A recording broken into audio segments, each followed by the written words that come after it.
So today is Monday and I started this on Thursday and I haven't had this stuff off my desk since then. I've figured out with the tinkering yesterday and watching some YouTube videos that there are two separate problems with this. One is the button presses don't work, and I think I've got a solution for that. And the other one, even though I soldered in an extra wire to bypass a broken part on the, there's no pad left on the board where this wire was attached to the circuit board, so I bypassed it with a patch lead running around here. So I think I've got a quicker solution for that when I work on my other one of these. But also there's another issue with this spring. And I've wedged these two batteries in here rather than, and I've taped them up with a bit of tape, although you can't see it, it's around the back, because I can't, without the base on, which connects the two batteries together, I couldn't get those working. And I was tinkering with this yesterday and I managed to get it working apart from some of the buttons weren't working.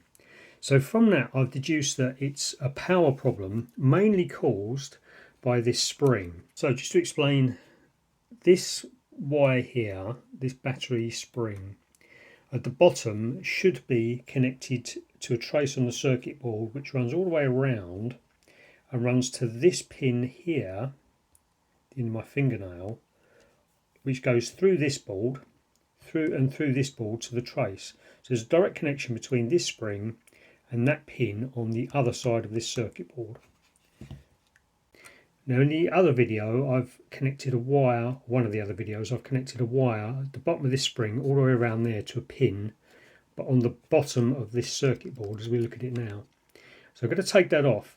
What I think has happened is this spring has been attacked by battery alkaline and corroded, and although I've cleaned it up as best I can, there's so much oxidization on the spring that it's not making a good contact with the back of the battery.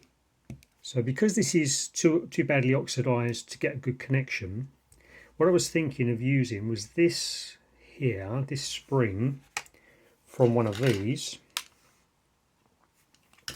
cut it down, mount it inside the base and run a wire from this around onto that contact in there, and that will repair that. And for my other one of these calculators, that would hopefully fix the problem because the buttons are working on the other calculator. So because I've got to get all this apart again, I think what I'm going to do is trying to fix the buttons on this calculator as well, because I've got to get to that part in order to remove the wire that I did patch in here. There's a couple of weird things that have happened though. This cable finally, this wire finally broke off the circuit board, so I'll have to look up where that goes to. But I can't figure out what it's for. It's not connected to here. That's just like a spring clip to connect the two button batteries together. So that's the spring clip in isolation. It's isolated from the rest of it. And then that's one end of it, and then the spring clip goes in the middle of the two batteries, and there's the other side of the battery contact. So this piece of wire here, it just goes into here. It's soldered in there somewhere, but doesn't go anywhere else. And I don't know what this is. Can't figure out. And I can't remember whether this broke when I had this unit working or not, but I can't get the unit working today. So if anybody knows what that might be, could you please let me know. Also, I think this vacuum fluorescent display, which is just in there somewhere, creates a lot of heat. This spring here, which doesn't seem to go anywhere, I don't know what it does. So if anyone knows what that is, you can just let me know in the comments, please.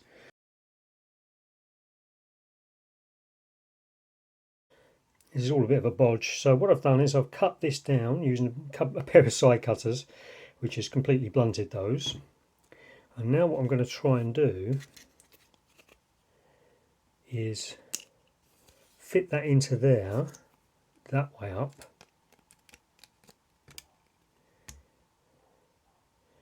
Because that's where the battery goes.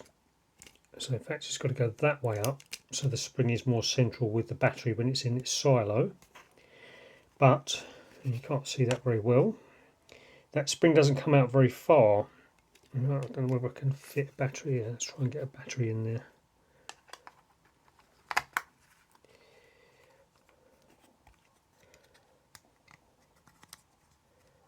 That's actually quite tight in there. So I'm going to try and mount this piece of metal here into this silo. You can see there's a tiny little, don't know what it's for, there's a tiny little bit of plastic sticks out there. So what I'm going to do is I'm going to get some sticky fixers, which are like foam pads, which are adhesive on both sides, straddle that there, and then just attach this in with a bit of foam. But now I know that I can get this on there, I want to make sure that I can actually solder to this, otherwise I'll be wasting my time attaching it in there. So I'm going to try and get a wire and solder onto that, just as a practice one. I wish I caught that on video, but the solder does actually take on there, and it's really easy. No flux, no nothing. What I remember, this little piece of plastic has come off from around this battery contact housing. I don't know what it's for, because that's mounted inside plastic. And that moves around. So I don't know what that's for. I'm going to try and put it back. It must be important, otherwise I wouldn't have put it in there. But I can't imagine it staying there, so I'll try and remember to put that back later on. Right, so the plan is to use this double-sided sticky pad and just mount that piece of metal in there. So I'm just going to cut this up while the backing's still on it and it won't get stuck to my fingers. Okay, so there's number one. Oh, hang on, I want to take the tape off this side first. Ah, God, see, I already thought about this and I forgot. That's what happens when you get man flu and your brain's not working.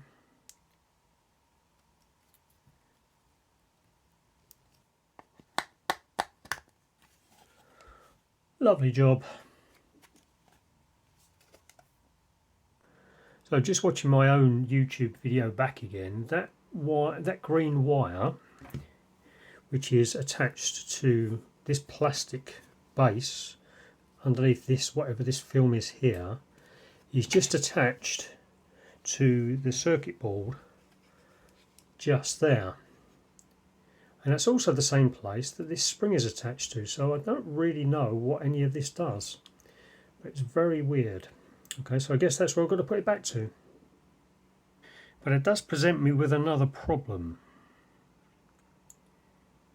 because that wire has got to be attached there, and this patch lead, which I'm going to run around here and attach to this lead here, but underneath that circuit board. When you take this off, that lead has got to be long enough to reach from there around there.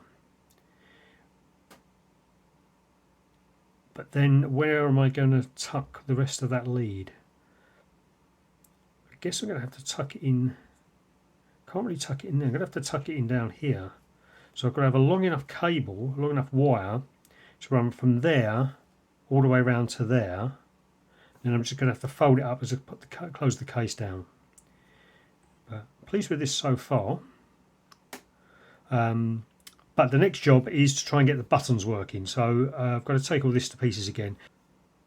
So you've seen this, if you've seen the other videos, you've seen this taken to pieces a couple of times. So you can always use the chapters down below to skip past this point. Meanwhile, what I'll do is I'll give a little commentary on what I've done over the last couple of days to try and solve this problem.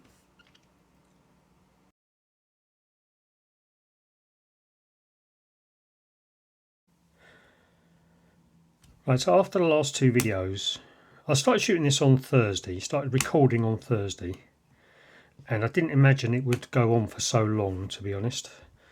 And so I shot the videos. The one was about 50 minutes, one was about 45 minutes. And editing a 45-minute video, which has got a lot more footage than that, but editing a 45-minute video takes about 2.5 hours. Just turn my amp off, it's buzzing. So I've had two long videos. That's the repair I did. I've had two long videos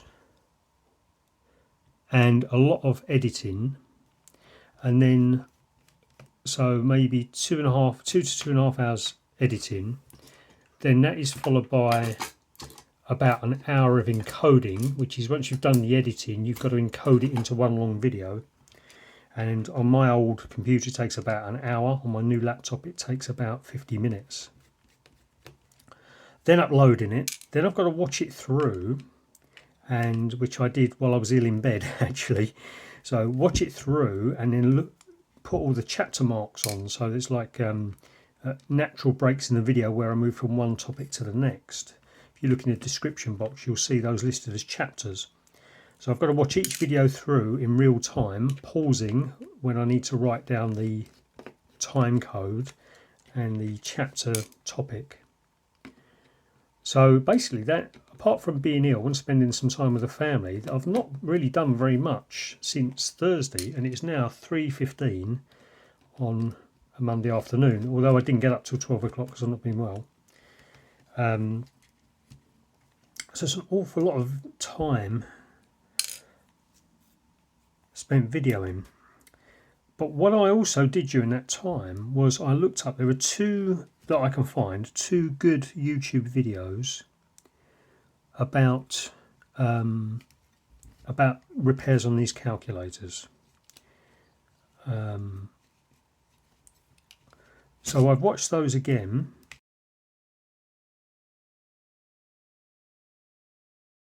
Oh, has that come off? Oh, no wonder the power wasn't working. That lead has come off. It's a bit worrying. Have I missed it?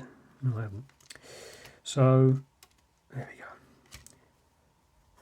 Now, what I couldn't figure out, oh look, that dodgy solder where I didn't add any solder has come off there.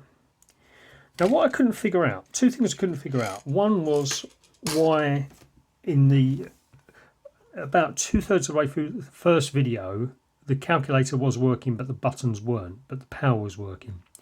Then after I cleaned up the buttons, then the power was intermittent. Now, it could have been related to that, where that has just come off there.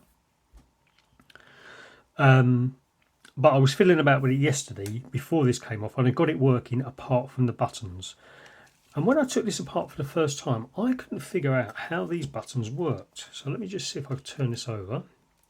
So there are the buttons. Now that divide wasn't working and the 8 wasn't working for sure, and there was a couple of others as well. So what happens when you push on these, it pushes through this little hole here onto this black pad. And that black pad then makes contact with this gold contact here. Now, in more modern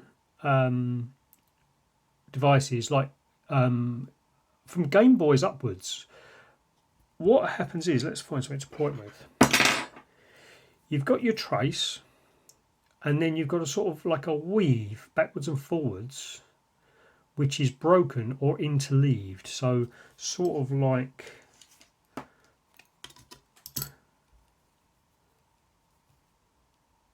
that on the circuit board, but not joined up. And then when you press on the button, that black pad or black the other side of the button pushes against those two unconnected sets of wires and bridges the contact, and that's how you get your that's what connects the circuit, and then the computer, the chip knows what button has been pressed. And there are different ways of doing it. There's a resistive ladder, or each one might have its own input-output lead to the chip. But I couldn't figure out how that worked because these don't have those interleaved patterns. I'm going to draw it.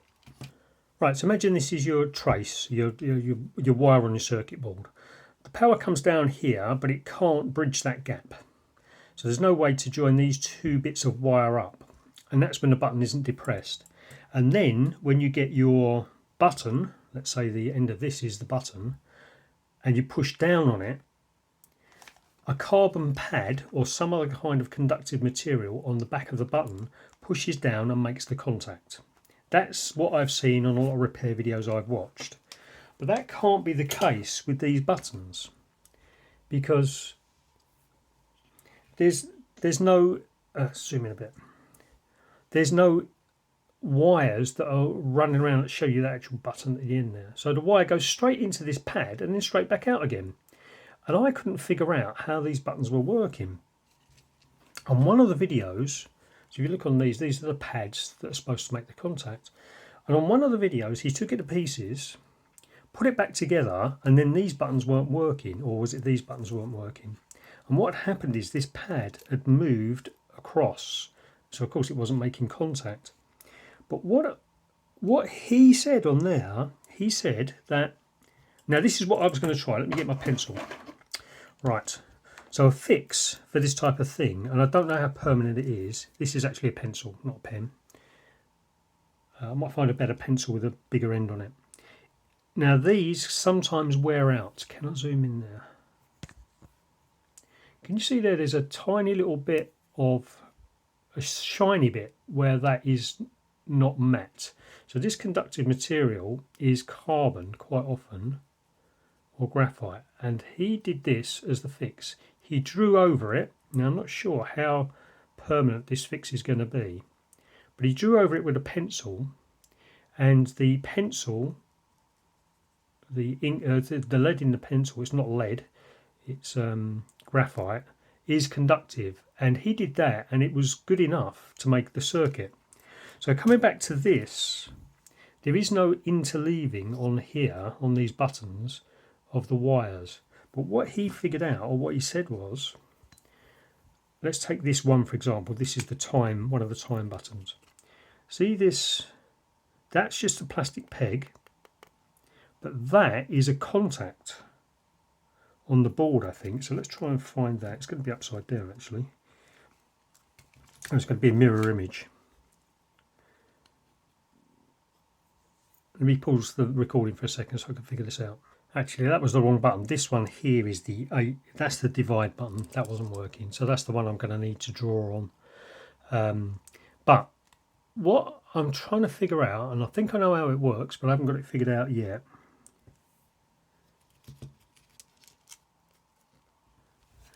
Okay, I think I've figured it out. You see that time button there? That is this button here.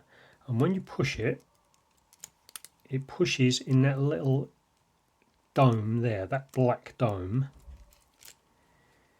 So what I'm going to do is I'm going to try and take that one out.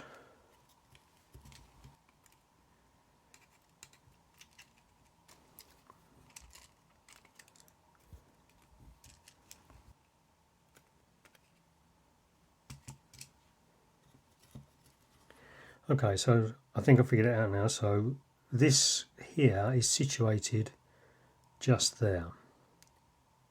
So the plastic pegs in that part down there locate in here and in here. So when you press down on the button, which is in the center, it presses down on that contact there. But this one here is the other part of the circuit. So this part needs to be constantly in contact with that part there, and then when you push down on the button in the center, it makes an electrical contact between there and there because the coating on this is conductive. So basically the electricity is running from this pad, or this part, which is constantly in contact with that one, through here to this pad here. So when you press down on this button, it makes a contact between those two things, which is not what they currently, it's not the method they currently use or later used, because I dare say it wasn't very reliable. Whereas going back to this model in more modern things, you've got your one piece of wire which is essentially broken, and then you have a carbon pad on the button which you push down onto it, which then makes the contact over a much shorter area. That's what I've surmised. So the buttons on this one that aren't working are probably as a result of these being worn. So that's the one where I added the pencil to, the graphite from the pencil, and the this button here, which you can't see but is pushing right on the edge there, is the divide button, and then next to it, the other side of this, I might be able to show you actually. I don't really want to take these off. There we go, you can see the button indentations. So that is the number 9, that one there. That one is the number 8. Sorry, that one's the divide. And then this one here is the number 8. And the 8 wasn't working, I think. So let's have a close look at the number 8.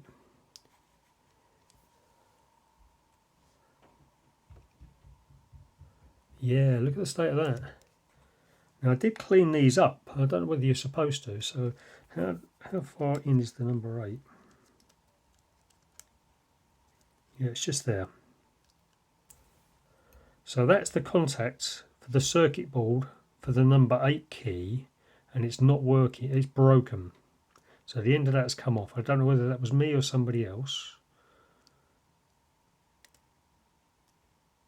No, that's just a peg.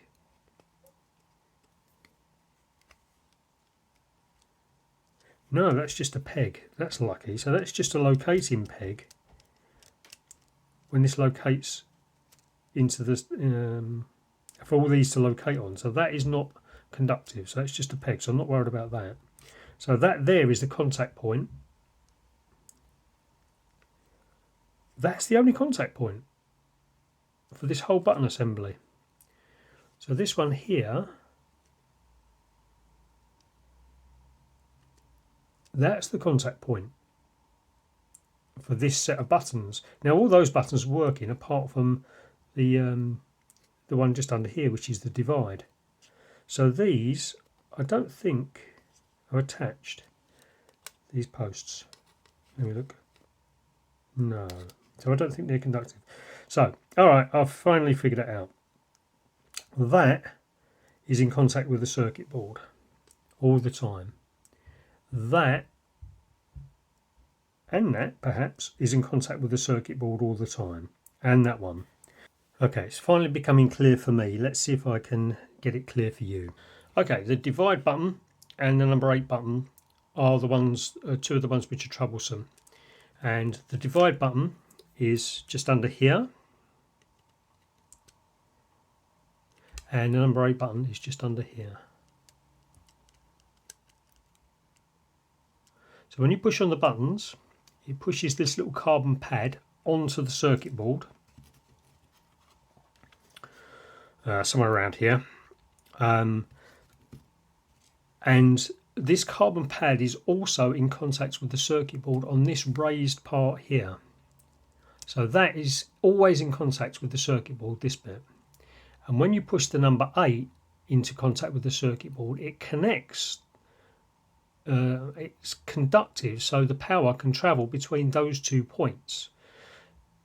And then if you press the whatever number 8, it'd be number 5 button, which is just under there, then that's always in contact with the circuit board. And when you press the button, this little bit raises up and touches the circuit board, and that's where the connection is for that button. There's another contact point here with the circuit board. Now all these other buttons were working, it was just this button that wasn't, and then the divide button. So what I think has happened, if you look there, and I've cleaned this off already, there's quite a bit of crud on here. Now I'm not going to scratch it I'm not going to scratch it with this because it'll make it even worse. So what I'm going to do, I made a list actually of the numbers which weren't working. In a bid to solve it, I'm going to get a better pencil because this one's too fine. This is 1/2 mil. All I'm going to do is try and make a pencil mark where that button is. It's actually further down, it's down here. Because the graphite in the pencil lead, it's not lead anymore, but the graphite in the pencil might help make the connection. But I don't know how permanent it's going to be. So what I'm going to try and do is get a pencil which has got a bigger end on it. Back in a minute. Right, before I forget, I've got to put back this other pad. So for this particular one, which is one of the time buttons, that is the one that's in contact all the time with the pad on the back of the circuit board.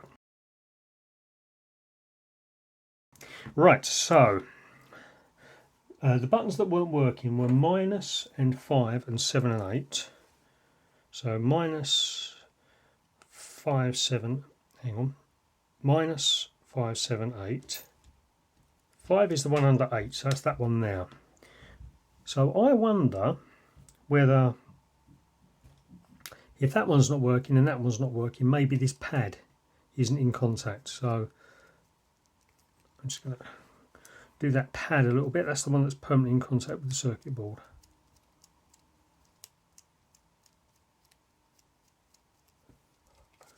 And number 5 is under there.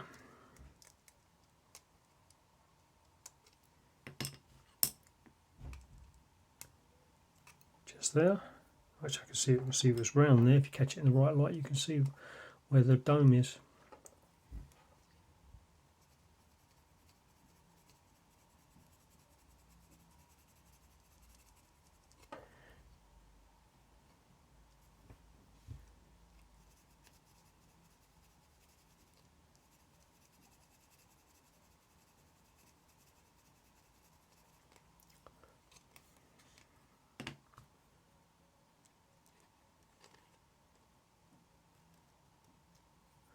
Yep, it should be good.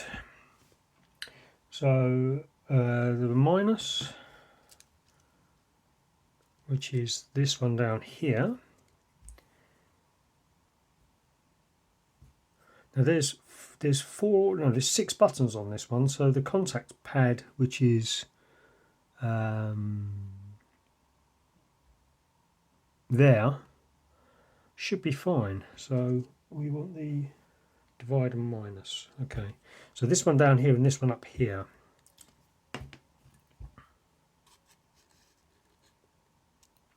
So there's divide just under there, and then minus is just under there. Okay, that one probably is the worst. Yeah, you see, yeah, you can see just there the little bump, dare I say nipple, just there. That's where the button is. And this is the one where they had the worst corrosion from the battery on it as well, so that doesn't help. I feel it's a bit rough there actually. So what was it, minus? I'm going to go all the way down here, might as well.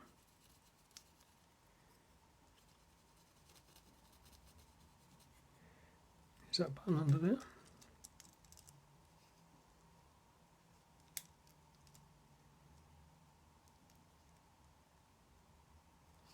Yeah, just there.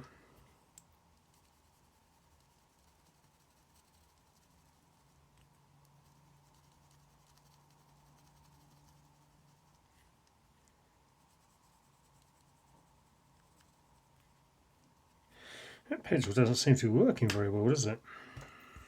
Let's go back to this one.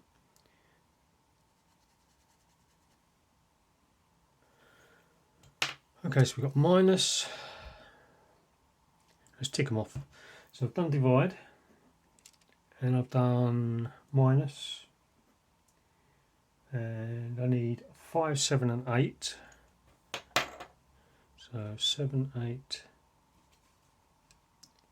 So that's 7 there. I've done 5 and 8 are done, so that's 7 there. So let's do that one. Yeah, there's something on there.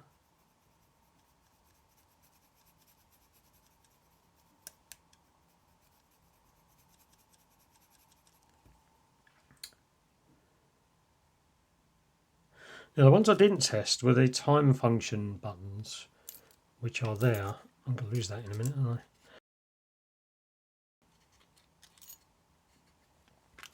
So just to make sure, I'm going to go over these ones as well. You can actually see that dimple there, I think is one of them.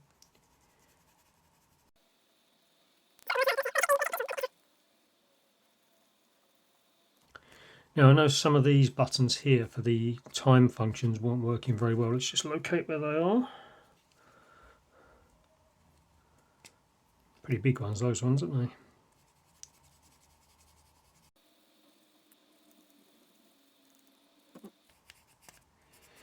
But you didn't think you'd be watching someone colouring in, did you?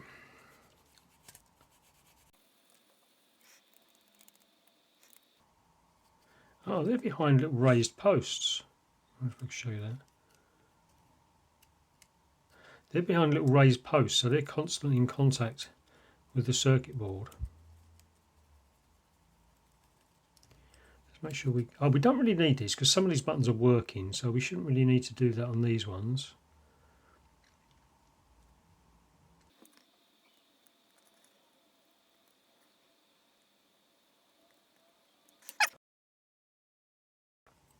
I just had a little blow there to get rid of...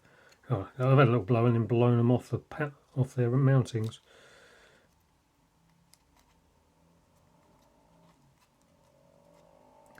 There we go. So let's have a quick check of those, make sure they look okay.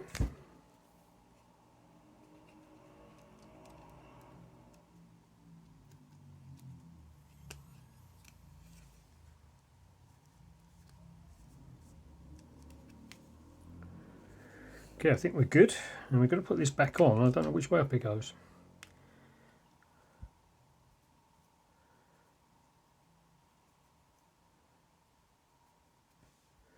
So one way it can go up, really. It's got to go up that way.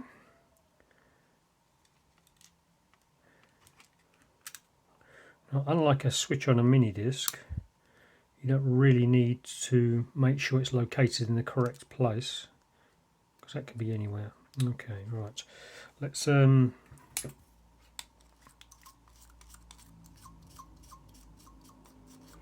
one of the other YouTubers, hang on. One of the other YouTubers bent these contacts out a little bit. Sorry about the motorcycle noise in the background.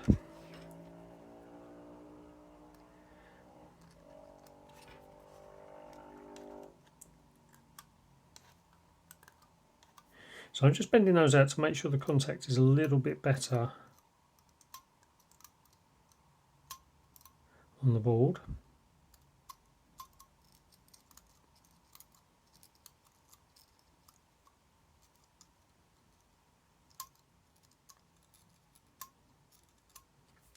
Right, okay, here we go then.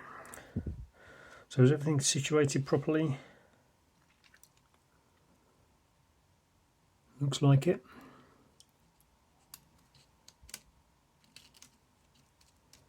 Right, now let me think what else we're going to do. Just a bit of soldering and put it all back together. Oh, right, I know what I've got to do.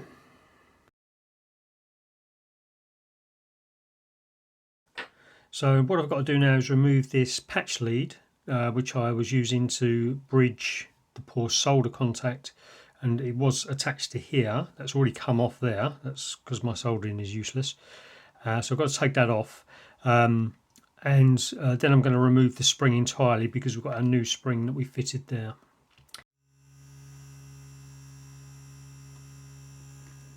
So that's that off. Now I'd crimped this spring on here, but I wonder if I can just get it off anyhow, because that's just going to be in the way now. I need to get that off somehow. I've seriously had enough of this thing now, so that's never going to work, that spring, so I've just cut it off.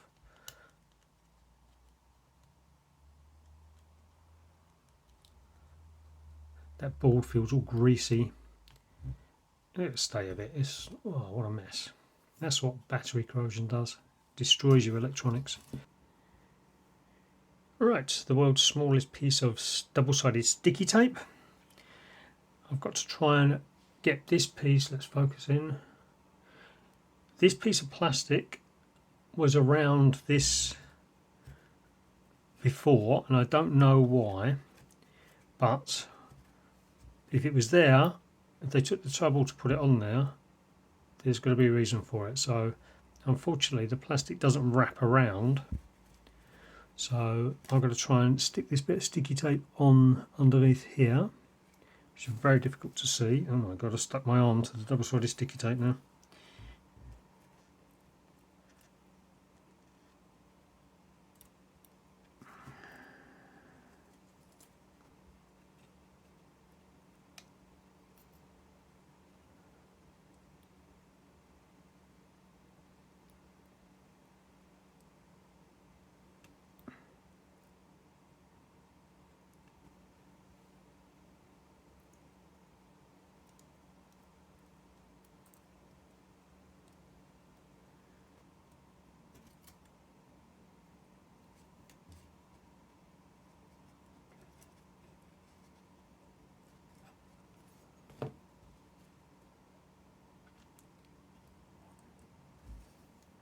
I guess that'll do.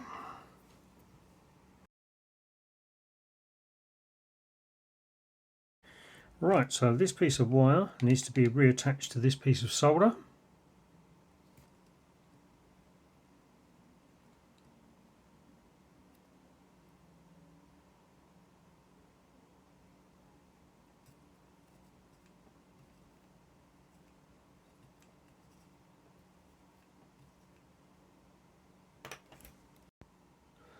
Okay, so the next wire I've got to solder is from our new battery contact here on the top left.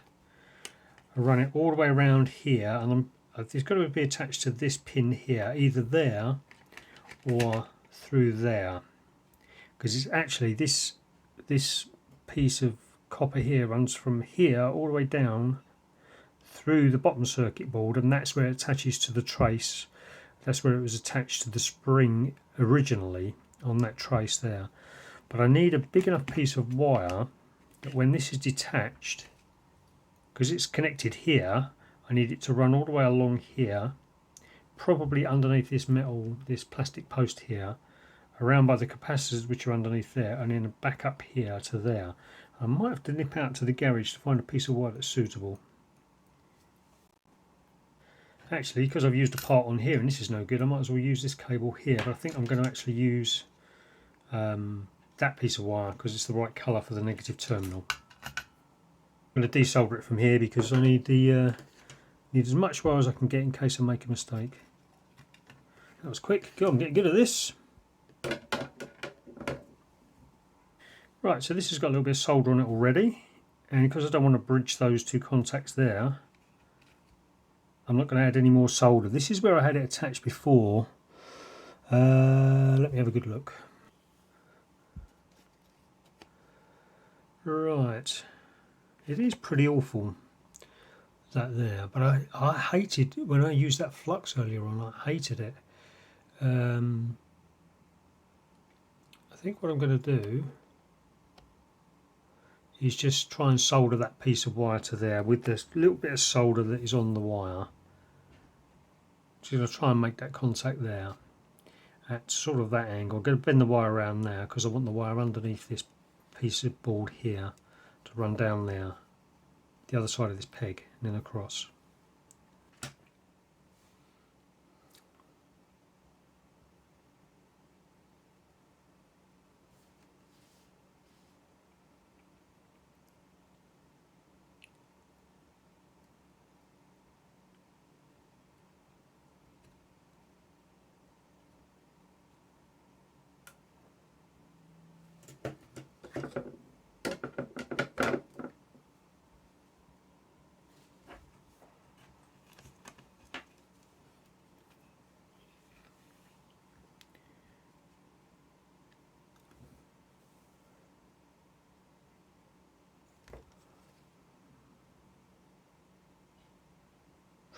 Oh, it's a bit close there. As long as it doesn't move though, we'll be alright.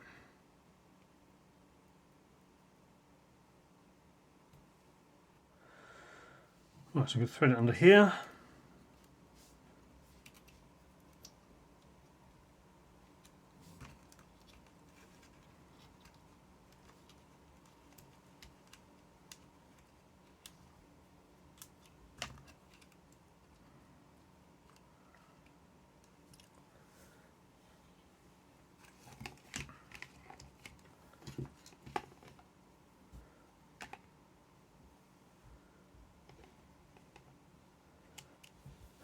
So it's got to be connected to here.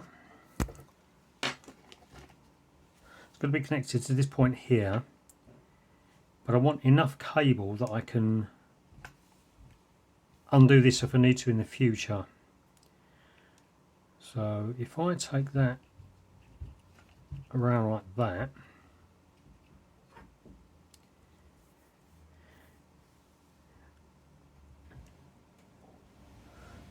then I can just attach that to there like that.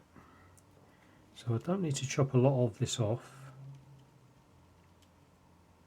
Got to make sure it's all caught in there nicely though.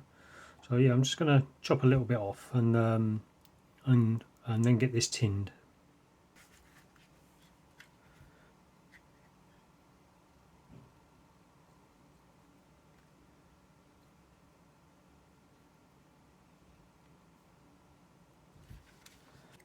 Okay, I've had to put the camera somewhere else. I'm going to do another bit of left-handed soldering without getting the cable for the soldering iron in the way and burning everything. So it's all for here.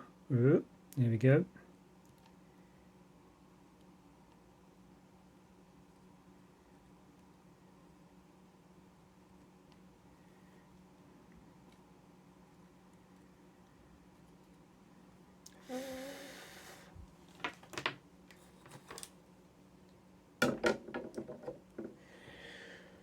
I can't really see that with my old eyes. Ew, I reckon we've done that now. Okay, let me just rearrange the camera again. Okay, so now hopefully I haven't got too much cable here. It's got to go behind that peg.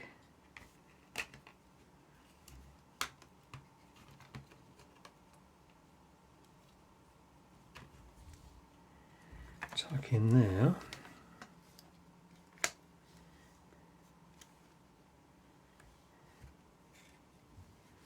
Oh, should that have gone the other side?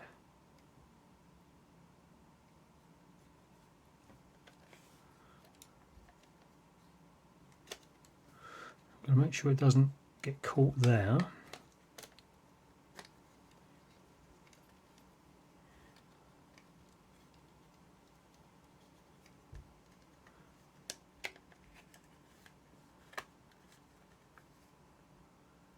Oh.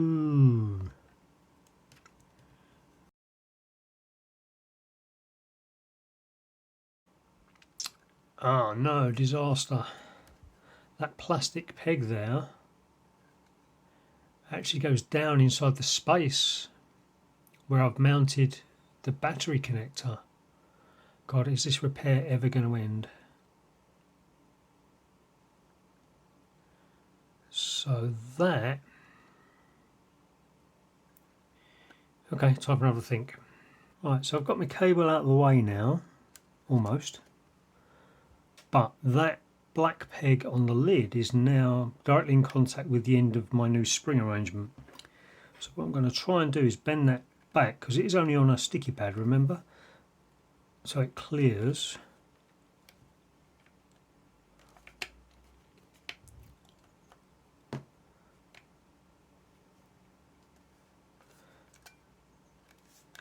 But unfortunately my sticky pad now is in the way. Time for another think.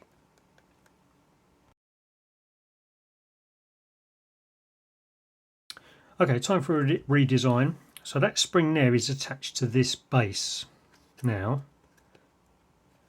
But the thing I've attached it with, which you can just about see in there, that white part, if I can zoom in and focus, that white part is a sticky fixer, which is a double-sided sticky pad. And then this piece of black plastic here is designed to slot behind the original spring to give it some structural support. So now what I think we're going to do is detach the spring from here and attach it directly to that pad, to that black plastic thing. So sorry about the focus, I'll get that sorted out and come back to you.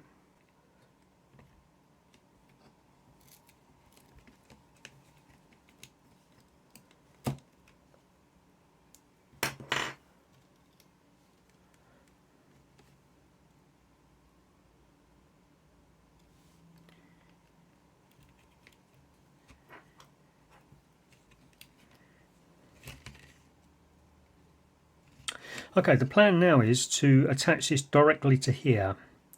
The reason I didn't do that before is because I didn't want to put undue pressure on this peg here when the battery goes in, because this spring is quite a bit bigger. The battery goes in and pushes against that. I didn't want it to snap off. So that's why I attached it to the back of here, because this is a lot more sturdy because it's got that support there. But as it turns out, I didn't really need to do that. Although I would still like, because that spring is a lot more strong than the old spring. So, and now I've got way too much cable here. I don't need this extra loop of cable, so I might just cut it and reattach it there. So, all right, let me see if I can get this attached adequately to there. One of the things I was thinking about was hot gluing this to here. The problem is this spring is so strong that it just looks for a way to relieve tension and it just twists out of the way.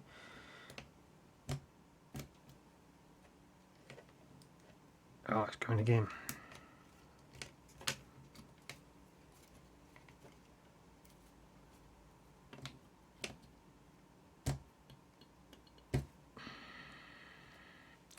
Right, so essentially everything is connected. I don't like the way that spring is twisting though, so I'll have to figure out something about that. So essentially everything is connected now. The batteries, I've got those in the right way around. Yeah, so those batteries are in there. So I wonder whether I can just spin this over and see if we can get some. Oh, that fucking thing.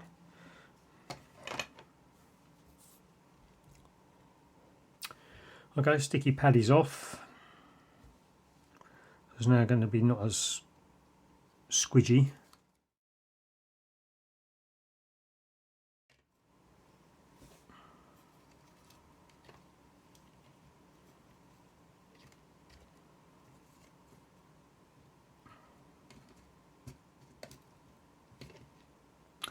Okay. Interesting. Right, so the piece of paper there is just a spacer because the battery is a little bit too far down, because it would normally be inside that. So hopefully now we've got everything connected. If I can get this switched over, I might be able to see whether it's actually working. Oh.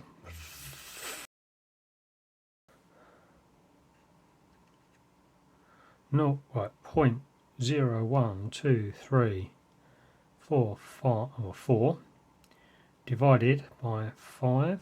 Oh, 5's not working. 6, 7, 8's not working still. 9. So 2 divided by 2 equals is not working. So 1 plus 1 equals 2.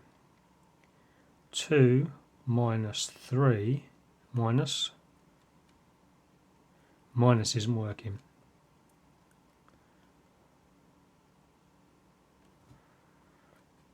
4 times 5. 5 is intermittent. Oh, equals is working. 1 minus 2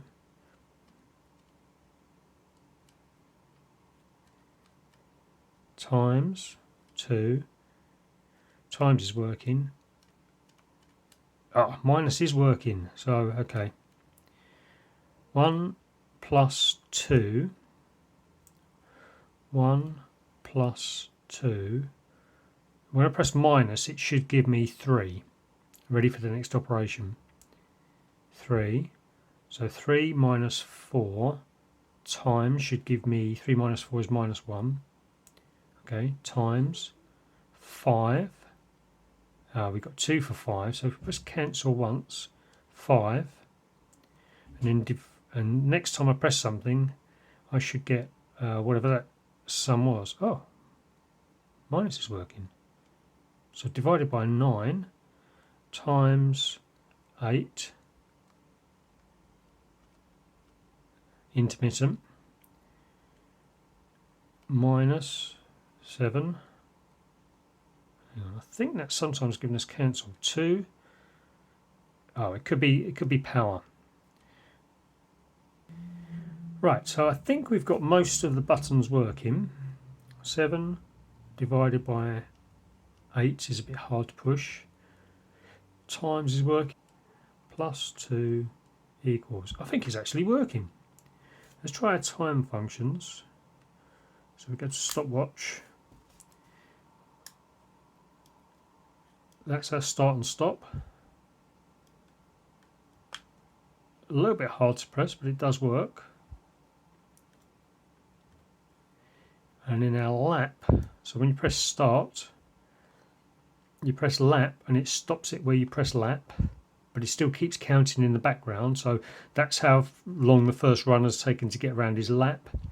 And then for the next lap you press this, so you notice down in your notebook, and you press lap again and it takes you to where it currently is. So lap is a little bit hard to work. So that's the stopwatch function. And to clear that is that there.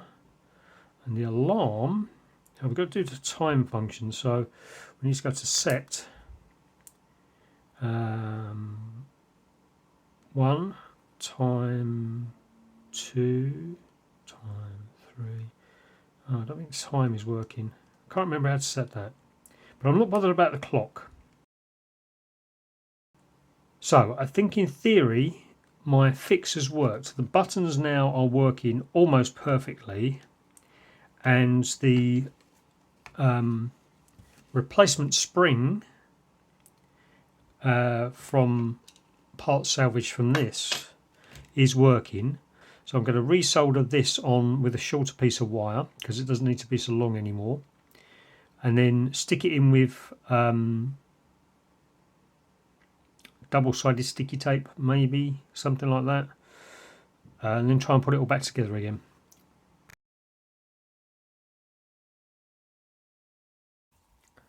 So when that piece of metal is fully down between that edge and that edge,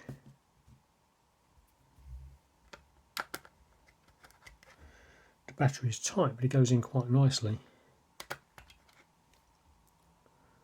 And it appears to be quite central, so that's what I'm aiming for.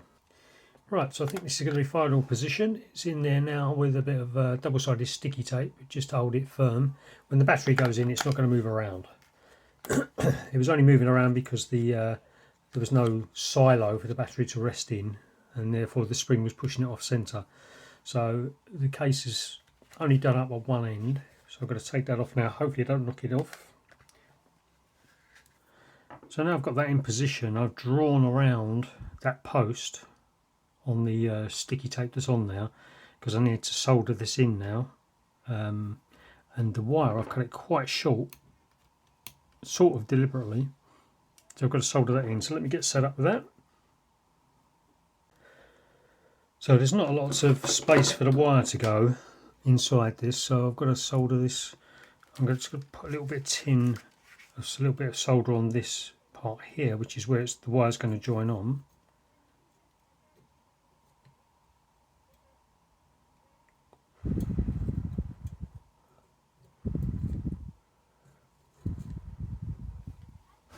Probably too much. I've got a fan going here to blow the solder away from my face as well. So now I'm just going to tin up that wire as well.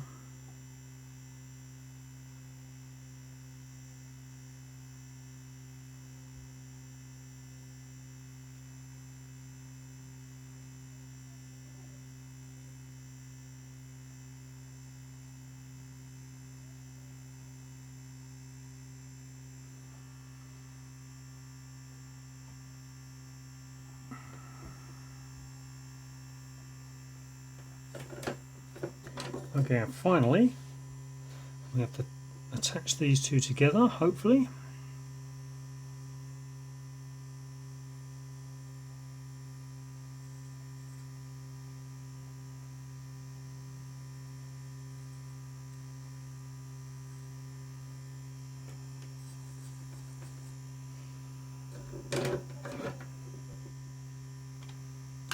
Give it time to cool down.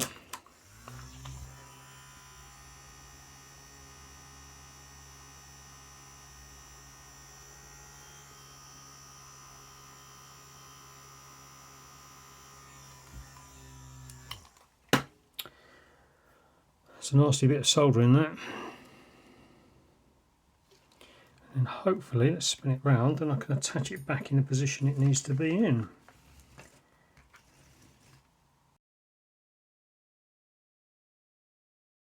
Now I've attached it as best I can back to the post using the existing sticky tape, double-sided tape. And now I've got to try and put this back in. And what have I forgotten here? That's all attached. I think this is it. I think we might be getting close now. We'll try and attach this without it pushing on the spring. Got to try and keep that cable out of the way as well.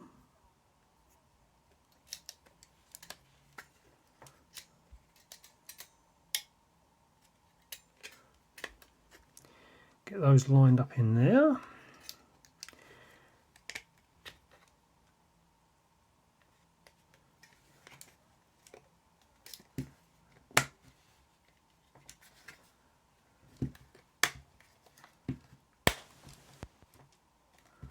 Right, okay, the moment of truth. It says my device is too hot, so I better hurry up because it's reducing the quality of the signal, of the camera rather. That goes in there like that, that goes in there like that.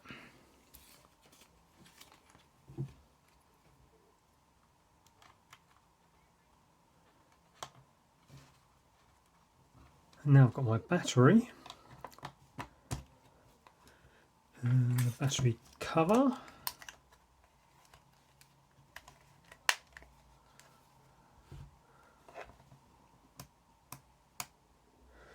wow, okay, we have, apart from some of the buttons being hard to press,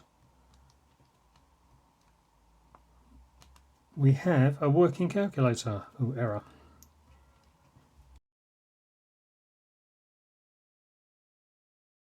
Okay, so I cleared the decks a bit. Let's have a test. We've got 7, 8. Oh, 8's a bit flaky. Cancel work. Oh, that. Unfortunately, the clip is broken. It's been on and off so many times. I'm surprised it hasn't happened already. So let's start again. 7. 8 is a bit tricky. 9 divided by 4, 5, 6 times 1, 2, 3.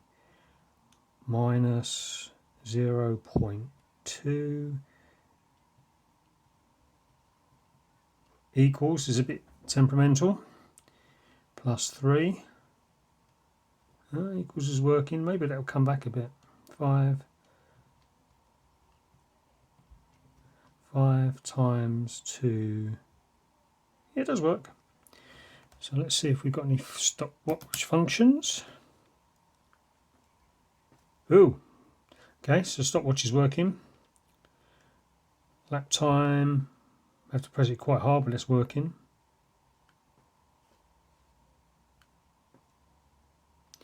Okay, so now I've just got to figure out how to set the alarm. We'll try the alarm as well. Okay, so I'm going to have a go at setting the time. So we've got to set the date first. So we start with year 23, press DT for date. 04 for April and the 17th for the day. Now we've got to set the time, which is going to be I think this is going to be, it's 5:46, so we're going to go for 5 TM. I don't know whether that's working. 47. No. So 5. The time button's not working, so I can't set the time, and therefore I can't set the clock. I can't set the alarm. Oh well, that's not bad. I'm not going to bother with the clock function. The clock function does work on the other one of these I've got. The only thing that doesn't work is the battery, with the battery corrosion on that negative spring connector. So hopefully this is partially working. Just some of the keys are a bit hard to press. But that's fine for me actually, so I might leave that on there for a calculator, for the desk calculator, until I get a chance to fix the other one. So sorry it's taken so long to get this fixed. Thanks for watching. I'll see you in another video.